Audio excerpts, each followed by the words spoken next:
यदि रोने वाले के साथ कोई रो दे तो वो व्यक्ति श्रेष्ठ कहलाता है महादेवी, महान कहलाता है।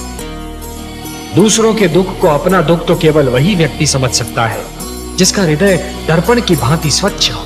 ये मैं बार बार यही कहता हूं कि कभी किसी को किसी का बुरा नहीं सोचना चाहिए, क्योंकि जो भी व्यक्ति किसी और का बुरा सोचता है अंत में उसका भी बुरा हो ही जाता है। जो भी व्यक्ति ये समझते हैं कि ये तंत्र मंत्र, ये सर्वनाश और अंधकार की शक्तियां केवल किसी और को ही क्षति पहुंचा सकती हैं, तो वो उनका भ्रम है। सत्य तो ये है महादेवी कि जो ईश्वर के सच्चे भक्त होते हैं, जो स्वयं ईश्वर पर संपूर्ण विश्वास करते हैं, ये तंत्र मंत्र की शक्तियां उनका बाल भी नहीं बांका कर सकती। इस प्रकार द्वेष और घृणा का मारा व्यक्ति पड़ोसी के घर को जलते हुए देख ये भूल जाता है कि उसी अग्नि की लपटें स्वयं उसका घर भी जला सकती हैं।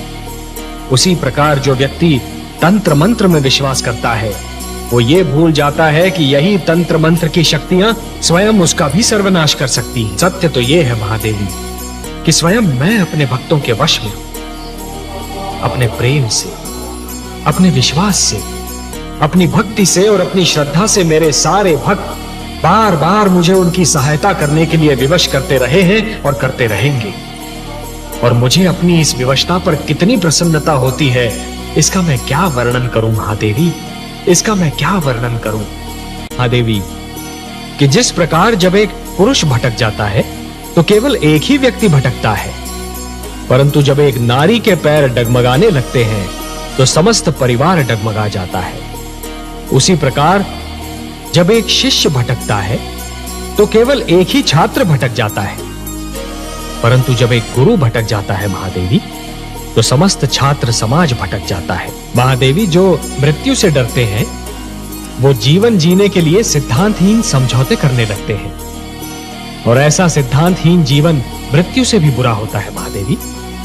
इतिहास साक्षी है कि जीतते तो वही हैं जो मृत्यु के भय पर विजय पा लेते हैं, और सिद्धांतहीन जीवन जीने वाले तो कायर होते हैं महादेवी।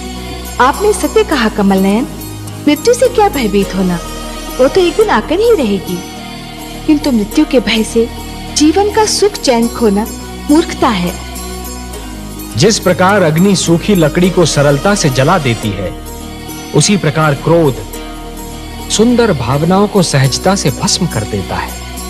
वो मेरे विरोधी है, इसलिए मेरा विरोध करने की धुन में वो विवेक तो क्या स्वयं को भी भूल गए हैं। मेरा विरोध करने की भावना उनकी विद्वत्ता पर भारी पड़ चुकी है महादेवी। और अब दैत्य गुरु शुक्राचार्य कोई भी सीमा पार कर सकते हैं। आश्चर्य है, क्या दैत्य गुरु शुक्राचार्य ये भी नहीं जानते कि सीमा से अधिक विरोध अपने ही दुख का कारण बन जाता है? नहीं जानते महादेवी, दुर्भाग्य से वो इस सत्य को नहीं जानते, पर अतिशीघ्र जान जाएंगे। जिस प्रकार चरित्र की हानि धन की हानि से अधिक बड़ी दुर्घटना होती है, उसी प्रकार देवत्व का अपमान देवताओं के अपमान से अधिक बड़ी दुर्घटना है। महादेवी, दो पक्षों में संधि का टूटना एक श्रृंखला के टूटने के समान होता है। एक कड़ी टूट जाती है तो कड़ी पर कड़ी टूटने लगती है।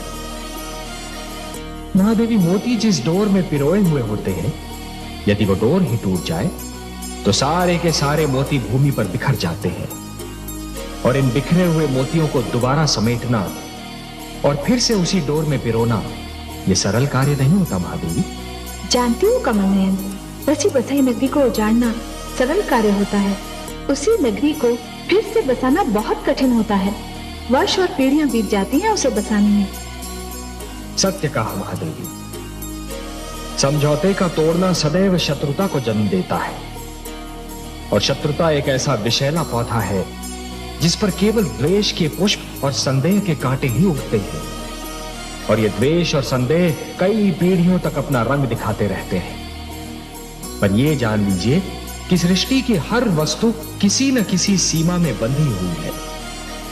इच्छा हो, ईर्ष्या हो, क्रोध हो, कोई भी भावना हो, उसकी अपनी सीमा होती है, और जब वो भावना अपनी ही सीमा को लांघकर परे चली जाती है तो स्वयं अपने लिए ही हानिकारक सिद्ध हो जाती है। ये प्रेम, ये स्नेह, और एक दूसरे का आदर करने की यह भावना ही मानव जाति को संस्कृति देगी, सभ्यता देगी, उसे उत्थान का मार्ग दिखाएगी। ये भावनाएं और इनको प्रदर्शित करने की शक्ति केवल मानव जाति को मिली है। यदि मानव ने इन भावनाओं की रक्षा की तो ये भावनाएं उसे जीवन की प्रेरणा देंगी, उन्नति की शक्ति देंगी, उसे शांति का मार्ग दिखाएंगी। और यदि मानव ने इन भावनाओं को त्याग दिया तो वो पशु और पिशाच के स्तर से भी नीचे जा गिरेगा। कि यदि चित्रकार के बनाए चित्र को कोई बिगाड़ दे तो क्या उसे तनिक भी चिंता नहीं होगी? यदि कोई चित्रकार अपना चित्र किसी को उपहार में दे दे तो उस चित्र को संभालना उपहार पाने वाले का कर्तव्य है। जो हो रहा है हो सकता है वो वही हो जो स्वयं विधाता ने लिखा हो। और अपना लिखा तो स्वयं विधाता भी नहीं मिटा सकते ना। हे महादेवी, हो सकता है कि यह मानव की परीक्षा हो, उसके कर्मों की परीक्षा हो। तो आप क्या चाहती थी कि हम केवल दिन बनाते और रात्रि न बनाते? फिर मानव को अंधेरे उजाले का अंतर कैसे जान पड़ता? विष न होता तो अमृत की महत्ता कैसे जानी जाती? पुष्प के साथ कांटे न होते तो पुष्प के सौंदर्य को कौन जान सकता? पतझड़ न आती तो वसंत ऋतु इतनी सुहानी कैसे लगती? हमने मानव को बनाया है देवी। मानव इतिहास को बनाने का कार्य हमने अपने हाथों में नहीं रखा, वो तो उसी पर छोड़ दिया है। अभी तो उसे अपनी शक्ति का आभास हुआ है। इसी से उसे न्याय अन्याय, सत्य असत्य, धर्म अधर्म और पाप और पुण्य की जानकारी भी होगी।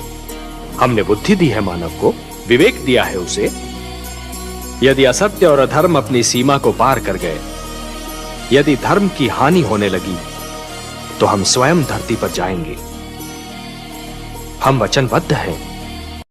महादेवी, बूंद जब किसी मेघ की गोद से निकलती है तो उसके मन में असंख्य आशंकाएं होती हैं।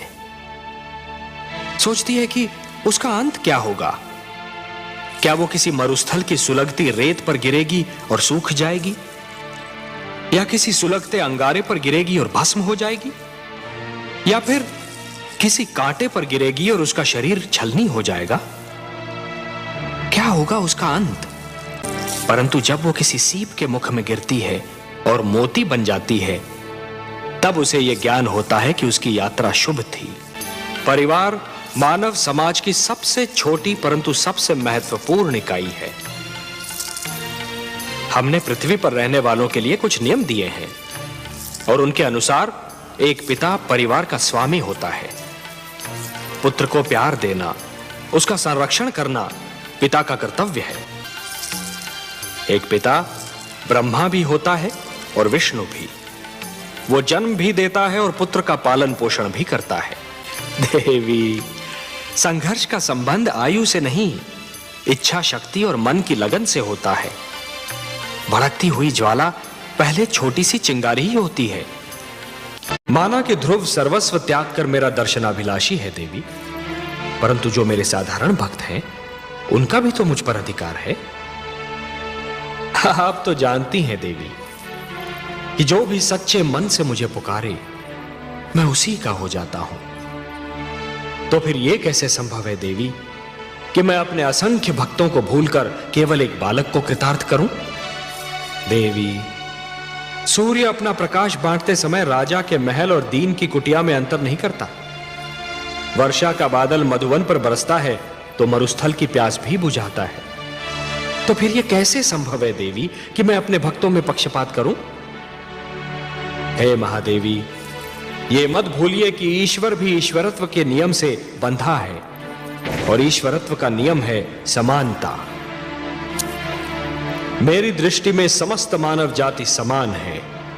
मैं धरती पर जा अवश्य सकता हूं देवी, किंतु समस्त मानव समूह के कल्याण के लिए।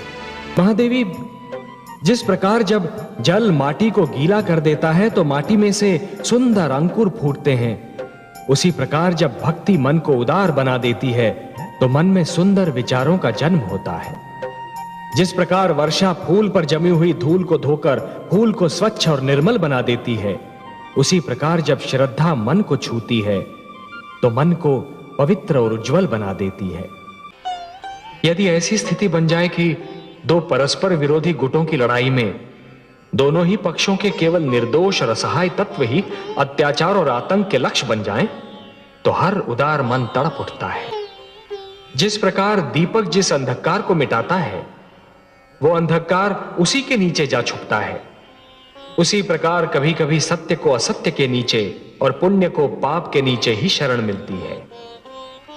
एक पापी सत्य को संसार से मिटाने की धुन में यह भूल जाता है कि सत्य तो वहां भी पल सकता है जहां कभी उसने सोचा ही न था।